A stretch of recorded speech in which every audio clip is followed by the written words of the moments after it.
12-year-old boy spent 4 months building the rarest Brainrot collection on his entire server. He trusted one new friend to help him defend it.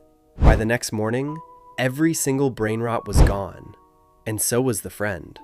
This story was shared in a long forum post by a boy we will call Tyler. He posted it because he wanted other kids to learn from his mistake before they made the same one. Tyler was 12 years old when he started playing Steal a Brainrot. At first, it was just another game on a long list of games he liked, but within a few weeks, it became his entire world. If you have never played it, the basic idea is simple. You collect strange little characters called Brainrots. Some are common, some are rare, and a few are so rare that most players never see one in their entire lives. You buy them, you guard them, and other players will try to sneak into your base and steal them right out from under you. The whole game is built on trust, betrayal, and a constant war over who has the best collection. Tyler was good at it, really good. He learned the patterns. He memorized which Brainrots spawned at which times. He figured out which defensive items worked best for which threats. He spent every afternoon after school grinding, every weekend morning waking up early to catch the rare events. His mom thought it was harmless because the game was free and he seemed happy. She had no idea that her son was building something that, in his own 12-year-old mind, felt like a real treasure. Over 4 months, Tyler built up a collection that other kids on his server actually talked about. He had pulled 3 Brainrot Gods, the rarest tier in the game. He had finished the Galaxy Index and the Rainbow Index, 2 collections almost nobody completed. His base had multiple floors, layered defenses, and a system of traps he had designed himself after watching hours of strategy videos. Other players started visiting his server just to look at his collection through the gate. Some were jealous, some were impressed. A few sent him messages asking for trades, offering things Tyler had never even seen. He turned them all down. He was not a trader. He was a collector. Every Brainrot on his base meant something to him. They were not just pixels. They were proof that he was good at something. And then one day, a new player joined his server, and everything started to change. The new player went by a name Tyler had never seen before. The avatar looked normal. The behavior looked normal. The kid joined Tyler's server, looked at his base, and instead of trying to break in like most players did, he sent a friendly message. He said the collection was the best one he had ever seen. He said he had been playing for a long time, and even he could not believe what Tyler had built. Tyler had heard compliments before, but this one hit different. The new player did not ask for anything. He did not beg for a trade. He just wanted to talk. Tyler started chatting with him, and before he realized it, an hour had passed. They talked about strategies, about the rarest events, about which Brainrots were the hardest to get. The new friend seemed to know everything Tyler knew, and even a few things he did not. Over the next 2 weeks, the new friend became a regular in Tyler's server. He would join almost every evening when Tyler logged in.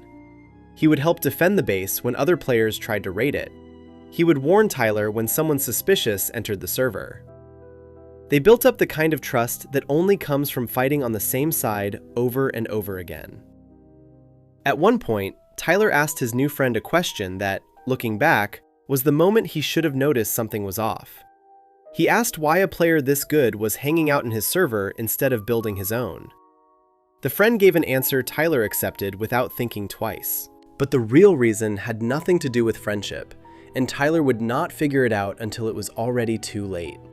The friend told Tyler he had recently lost his own collection to a hacker and was rebuilding from scratch. He said helping a top player was more fun than starting over alone. He said he was learning from Tyler. The compliment was so flattering that Tyler did not push back at all. He believed it because he wanted to believe it. Soon, the friend was not just helping, he was making suggestions. He told Tyler that his defense layout had a weak spot on the second floor.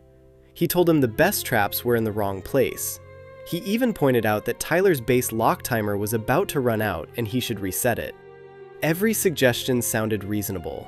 Every suggestion was right. Tyler started to actually listen and make changes.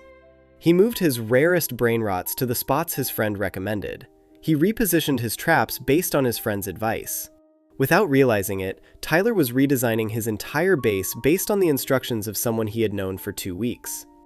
A few days later, the game announced one of its biggest in-game events. A new, ultra-rare Brainrot was being released, and only players who logged in during a specific window of hours would have a chance to catch it.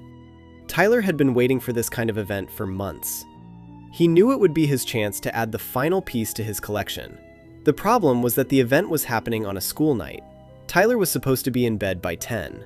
The event started at 11. He came up with a plan.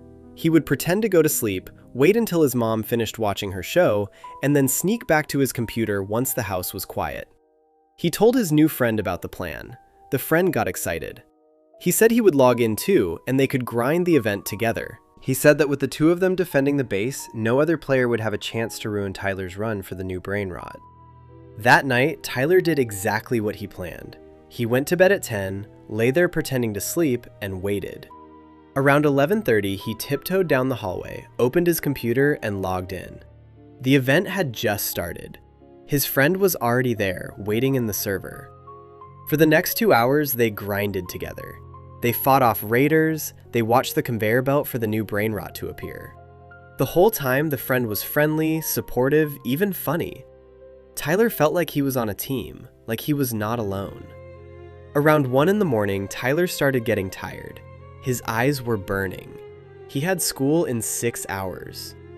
His friend told him to go take a quick break, splash some water on his face, grab something to drink. He said he would watch the base while Tyler was gone. Tyler said okay. He stood up, walked to the kitchen, and was gone for maybe 4 minutes. Just 4. When he came back to his desk and looked at the screen, his stomach dropped through the floor. Because what he was looking at was not the same base he had left. And what was about to happen in the next 30 seconds would teach him a lesson he would carry for the rest of his life. The base lock timer was off. His traps were missing. His friend was nowhere to be seen. And on the conveyor belt, 3 other players Tyler had never seen before were lined up, waiting their turn to enter. They had been invited. Tyler did not even have time to react.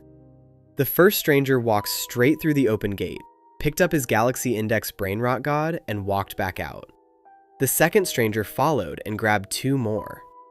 The third one was already inside, scanning the second floor for the Rainbow Index pieces. Tyler frantically tried to lock the base, but every time he activated the lock, it canceled out. He could not understand what was happening. Then he saw it in the chat log. His friend had used the connection feature inside the game to give the strangers permission to enter. They were not breaking in, they were walking in like guests. Tyler tried to attack one of them. He grabbed a slap item and hit the closest player, but it did almost nothing. While he was busy with one, another one was already loaded with 3 Brainrots and heading out the gate. Tyler tried to chase him, but the second floor staircase was now blocked by his own traps, repositioned earlier that week based on his friend's advice. The traps were not protecting his collection. They were trapping him away from it. Within 90 seconds, his entire base was empty.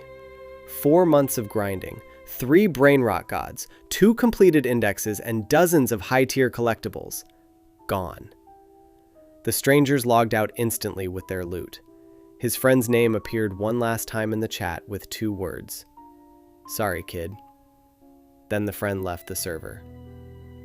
Tyler sat in front of his computer at 1:30 in the morning, staring at his empty base. He was not angry yet.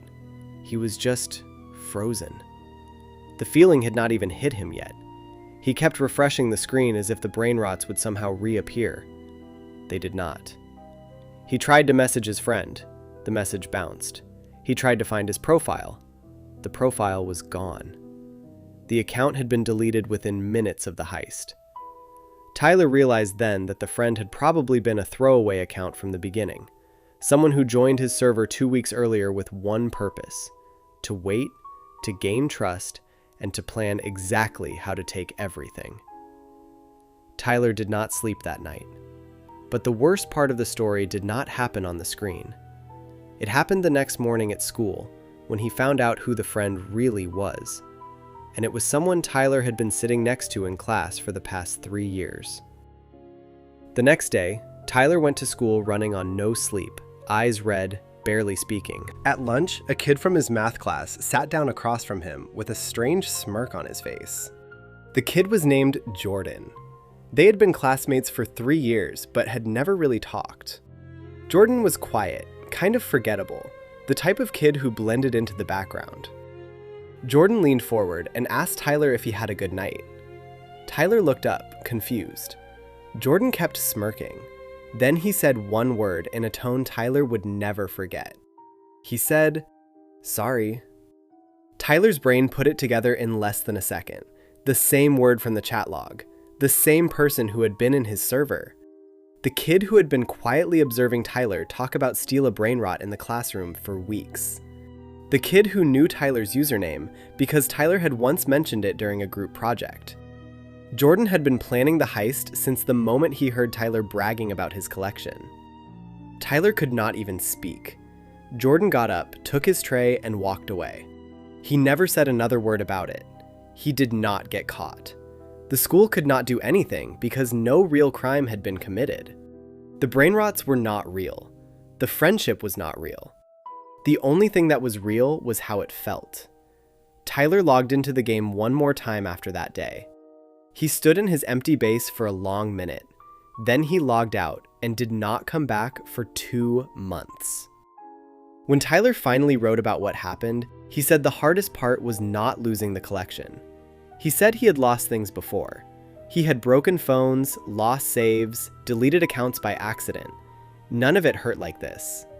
The reason this hurt was because he had let someone in.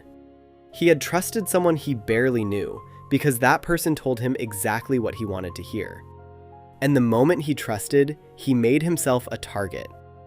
He said the lesson was not, do not trust anyone. That would be a sad way to play any game. The lesson was, be careful when someone you just met starts giving you advice that changes how you protect what matters. Real friends do not need to redesign your defenses. Real friends do not need access to your base. Real friends do not need you to step away from your computer. Tyler eventually came back to the game. He started over from scratch. He even built a new collection that, by his own admission, is probably better than the first one. But he plays differently now. He does not let anyone he has not known for at least a year touch his base. He never steps away from his computer when the gate is unlocked. And he has never spoken to Jordan again, even though they still share 2 classes. Sometimes the most expensive thing in any game is not the rarest item. It is the trust you give to the wrong person. And once that trust is gone, no rebirth, no reset, no comeback is going to bring back exactly what you had before. Here is my question. Have you ever been betrayed by someone in a game you actually trusted? What did you lose, and was it worth what they took? Drop your story in the comments. I will heart the realest ones. Hey, if this story made your stomach drop, you are not alone. I know a lot of you have been through something like this. Send this video to a friend who plays Steal a Brainrot and tell them to be careful who they let near their base. Subscribe if you are new. I will see you in the next one. Protect your collection.